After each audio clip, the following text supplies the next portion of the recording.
tried them before, at least not in a consistent way. And so one day, Tyler told me he was bringing all of these experiences and learnings and practices of prayer together into a book. And he invited me to offer feedback on an early version, and I did so, and it was like reliving all of those conversations again. In this book, Tyler provides a series of meditations on the core practices of prayer that are woven together with deep scriptural wisdom. But this isn't a book full of ideas about prayer. Every chapter is framed by a story from Tyler's life where he experienced the thing that he is describing. And lest you be simply informed by new facts or entertained by a story, he ends each chapter with an invitation to do something in response, to try some new habits, practices that can create space in your life for your own experience of God's presence. But do know that because communion with God is truly relational, it is not predictable or formulaic. So you may have a different experience of this book than I did, and your own rediscovery of God's presence will need to happen in some other way. But I'm convinced that you will benefit from Tyler's story, from his scriptural reflections, and from his discoveries on his journey of relating to God. My hope is that you will come to experience prayer and the presence of God in the way that Thomas Keating describes it. This presence is so immense, yet so humble. It's awe-inspiring, yet so gentle. It's limitless, yet so intimate, tender, and personal. I know that I am known. Everything in my life is transparent in this presence.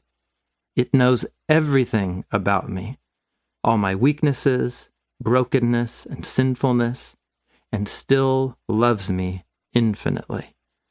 This presence is healing, strengthening, refreshing, just by its presence. It is like coming home to a place I should never have left, to an awareness that was somehow always there, but which I did not recognize. Knowing this kind of loving presence, hovering in every moment of our life, is its own category of experience. In fact, it's not an experience at all. It's a way of existing, of living each moment in the awareness that one's whole life is permeated with the presence of God. I am a long way from being actively aware of that presence all day long and allowing it to transform all of my thinking and behavior. But I am on the journey, and so is Tyler. And we hope that this book can help you along that journey too. Tim Mackie, co-founder of the Bible Project, Portland, Oregon. Author note: personal names in this book have been changed. While all of the stories are real, I've changed people's names and other identifying details in order to protect the individual's privacy. Story is the precious gift that thrusts spirituality from the theoretical and into the grit and honesty of the everyday world. To be entrusted with the still unfolding stories of so many is the greatest and most sacred of pastoral privileges. To those who have danced, wept, wrestled, whispered, screamed, laughed, and listened in prayer alongside me, your stories are the real gift of this book. I am deeply grateful to each of you, and hope I have honored you in the pages that follow. Introduction. It's eerily quiet tonight in the city that never sleeps.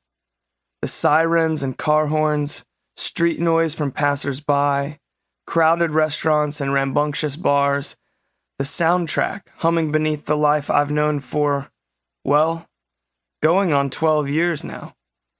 It's all gone silent. You could hear a pin drop in New York City.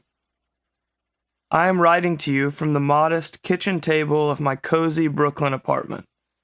The year is 2020, and the COVID-19 pandemic has caused unprecedented suffering, a startling interruption to normal life, and a profound loss of security and control.